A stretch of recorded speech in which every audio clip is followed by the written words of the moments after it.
তো hello guys, কেমন আছো তোমরা সবাই? আশা করি অনেক ভালো আছো। এখন বাজে রাতে একটা, এটা নিয়ে আমার ভিডিও বানানোর কারণ একটাই, শুধু আপনাদের আমি বলতে চাই যে আমার চ্যানেলটা একদম স্লো চলতেছে, একদম ভিউ আসতে চাইতেছে না। কেন হইতেছে, কী জন্য হইতেছে আমি জানি না, কিন্তু আমার ভিডিও মনে হইতেছে আমি কদিন আগে আমার পুরোনো দুটো ভিডিও ছিল, যেটা খারাপ ছিল, মানে অতটা ভালো ছিল না, তাই আমি ডিলিট করে দিয়েছিলাম। কিন্তু আমি জানি না যে এই কারণে আমার এত বড় ক্ষতি হয়ে যায় যে আমার চ্যানেলে ভিউজ আসলে একদম বন্ধ হয়ে যাবে। জানি না আমি কী করবো এখন। আমি শুধু একটা কথাই আপনাদের বলতে চাই, প্লিজ ভাই, আপনারা আমাকে অবশ্যই সাপোর্ট করবেন, অবশ্যই আমাকে আমার চ্যানেলটাগুলো দেখবেন, যেন আমার চ্যানেলটা ফ্রিজ না হয়।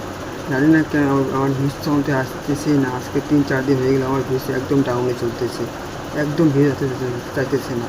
আপনারা যদি বিশ্বাস না করেন তো অবশ্যই আমার চ্যানেলে গিয়ে দেখতে পারেন। ভাই এখন আমি আপনাদের কাছে কী আর বলবো ভাই, আমার চ্যানেল এখনও উপরে যাচ্ছে না। আমার কান্না করতে ইচ্ছে করতেছে ভাই। আমি রাতের এই 2টোর দিকে ভিডিও বানাচ্ছি, 1টা 1টার দিকে, এই 2টো বাজে ভিডিও করতেছি। আর একটাই উদ্দেশ্য ভাই, আপনাদের কাছে একটাই রিকোয়েস্ট, অবশ্যই আপনারা আমার ভিডিও দেখবেন, যেন আমার ভিডিওটা ডাউনে না যায়। অবশ্যই সাপোর্ট করবেন, লাইক করবেন, সাবস্ক্রাইব করবেন, যেন আমার চ্যানেলটা আবার থেকে গ্রো করে। প্লিজ ভাই, প্লিজ প্লিজ প্লিজ, আপনাদের কাছে একটাই রিকোয়েস্ট ভাই, প্লিজ সাপোর্ট করবেন ভাই, প্লিজ। আর নতুন এসে থাকলে অবশ্যই সাবস্ক্রাইব করবেন ভাই, প্লিজ ভাই। আপনাদের একটা লাইক আর একটা সাবস্ক্রাইব আমাকে অনেক ভালো মোটিভেট করে ভাই, আমার চ্যানেলটা উপরে যেতে সাহায্য করে ভাই, প্লিজ ভাই।